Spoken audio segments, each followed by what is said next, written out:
How's it going, everybody? Coming at you today with another Subaru how-to. I might just start a build series, or rather a video series called Subaru how-tos, because it always seems like I'm either working on my black WRX or the Legacy way down there. And if I'm not working on one of my Subarus, I'm working on a friend's Subaru. So anyways, today we're going to be working on the 2006 WRX. I'm going to be changing the rear lateral links. On my car, the one link in the very rear was bent on both sides, so I'm swapping them out with STI lateral links. So not going to get it all done right now, kind of running out of daylight here already. So yeah, we'll go ahead and get started. I'll show you the process.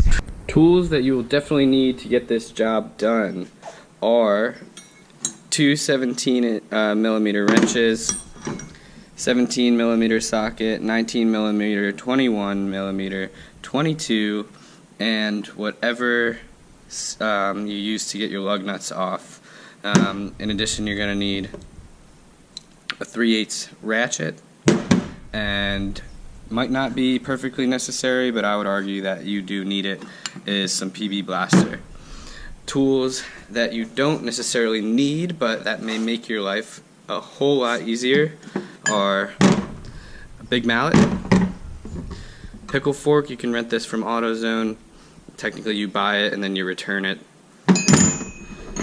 1/2-inch breaker bar, 1/2-inch ratchet, a torch, and an electric impact gun. And you're also going to need a 12 millimeter socket. Step one is going to be to get the rear of your car jacked up. I would go ahead and jack it up pretty high because you're probably going to be under there a decent amount while you're doing this job. Get it sitting on jack stands on both sides.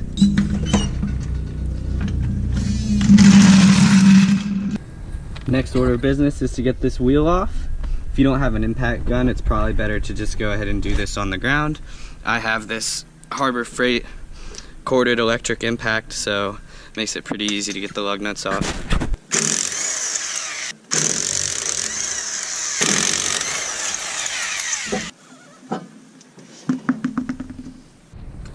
Next, there's going to be a 12 millimeter bolt right here with this bracket for the e-brake cable and the ABS sensor cable mounts up.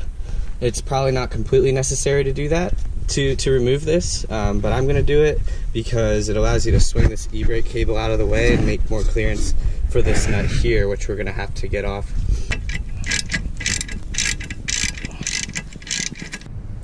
Next step is to grab your 19 millimeter socket and take off this bolt. Take off this bolt right in here. Sorry, the lighting's not bad. It's the it's the nut that goes to the end of the long bolt that goes through your entire hub. I recommend spraying some of this stuff, PB blaster, on it beforehand. I had it soaking overnight. These tend to get corroded if your cars have seen 1 or 2 winters. If your car is brand new or has rust-free suspension, you probably don't need the PB blaster, but it's always good. So if you're like me at this point, when this nut came off super easily and you got the washer off, you barely had to give any effort, you're probably on top of the world. You're probably thinking, oh my gosh, this is going to be so easy. Didn't think this job was going to go so quickly. Well, I hate to tell you, but you're probably wrong. If your car has seen winters, the sleeves on the inside of the bushing, so right here, this sleeve that butts right up against the bolt, they are probably seized. At least on my car, on the other side, it was seized. And let me tell you, it was a pain to get off. We had to use a torch, pickle fork, big mallet. So with any luck, you won't have those same issues. I'm just letting you know that you may. Again, if your car is brand new, this will probably all fall right apart and your life will be super easy. So anyways, the next step is going to be to unbolt the end link. It's a 17 head on both sides, so just stick a wrench on either side and righty-tighty, lefty-loosey, twist it off. Sorry, I forgot to mention this, but in order to get this bolt right here out of the end link, it used to be connected right down here.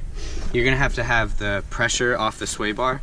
So in order to do that, just stick your jack up under the hub on the little ball on the end of the trailing arm, I guess maybe that is, and just lift it up until all the pressure's off, and then the bolt will slide right out. So yeah, trying to impact the bolt out from this end by sticking the impact wrench on right here and pulling it out didn't work. No biggie though. The plan B, sort of, I guess you could say, is to, I'm sorry, there's no light.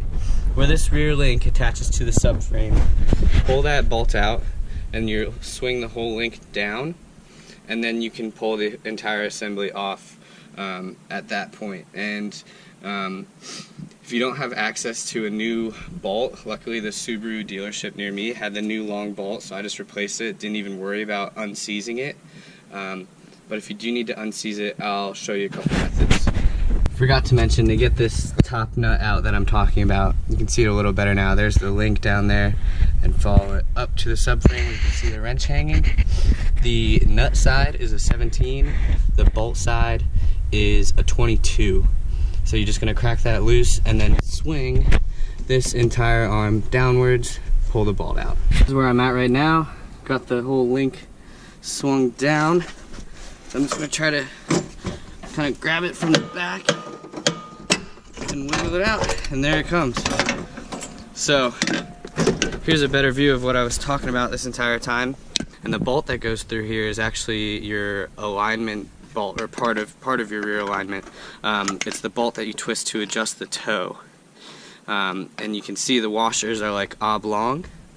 So that's why you really don't want to lose them, because if you lose them, you lose your toe adjustment. Quick tip, if you happen to be working on a 02 to 07 WRX and you want to replace these links with STI lateral links, you most definitely can, but you have to replace all four. So the front one, or I'm sorry, the rear one, and then the front one right here. And you also, on both sides, and you're also probably going to have to get new end links, because you'll see when we have the STI ones out that the end link doesn't attach in the same place. And the reasoning behind that, STI ones are about 1/4 inch longer. So if you replace only the rear one or only the front one, your toe will be thrown off. Also, while I'm thinking of it, this is the new bolt that I was saying I was able to get from Subaru. They had 2 of them in stock, both sides, and they also had new washers and new nuts that I could use. If you're not in a position to get new bolts, there's a couple tricks you can use, most of them involving brute force. One is to find a crack between the bushing and the washer right there, stick a pickle fork in it, and just beat it with like a 2-pound hammer until you create some space, and maybe separate it that way. Another method that you can use is to just torch the bearing. This is a Mag Pro, I don't know what that means, or sorry, MAP. So faster heat transfer than propane. I guess it burns a little hotter. You can pick that up at AutoZone with the nozzle self-igniting thing. And other tools you could use, pry bar, but that's really it. You're just going to take a lot of patience to get that apart. And we were successful at doing it on this side. This one was seized on the other side. You can see where we had the pickle fork banged in there and it actually grabbed onto the bushing, and then we heated it up, and as we heated it up, we were able to beat the bolt out with the hammer. The only thing you need to do to get this last lateral link off is to take the bolt out that goes to the subframe, just like on the rear side lateral link. Now, it's a little tricky as far as clearance goes. There's an axle boot pretty much directly in the way. I'm sorry, I wish you could see this, but I'll try to show you better tomorrow when I put it back together. So the way that I found to work around that is actually to leave this knuckle, or leave this tire, hub, brake, whatever assembly jacked up really high, and that bends the axle enough at the boot, of course not actually bending the axle. It bends the axle out of the way enough that you have enough clearance to slide the bolt out this way towards the axle. So I'm going to go ahead and jack that up and use these two 17 wrenches. I believe the bolt and the nut side are both 17 millimeter. Crack that loose and then pull it out, and we'll be set to put the new ones in. As you can see, I got the last lateral link out, and with that I'm going to go ahead and call it a night and leave this to finish up for another day. Hey everybody, it's a few days later, but it's the first day that it's not cold and rainy, so I'm going to go ahead and show you how to finish up the lateral link job on your Subaru. It's pretty much the exact same thing as when you took it out, just in reverse order. But I'm going to show you anyways, just because the lighting's probably a little better right now, and hopefully get you a little clearer pictures of what you're going to be working with. The first step is going to be to attach your new lateral links onto the subframe side of the assembly, and then we'll do the hub side of the assembly next. It looks basically symmetrical, but it's actually not. There's a 12 millimeter hole here, and this hole is a 10 millimeter hole.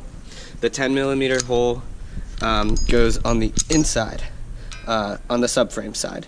So you just use the same bolts that you did before, slide them back in there, and just leave it loose. Don't tighten everything down yet until you have the hub side in as well, and then you can tighten everything down. But for now, leave it loose so things can move around. One thing I didn't mention is for the two bolts that attach through the ends of the lateral links, make sure that you put some anti-seize on there. It's definitely not a requirement, but it'll definitely help you in the long run if you have to come back under here and take them out for any reason.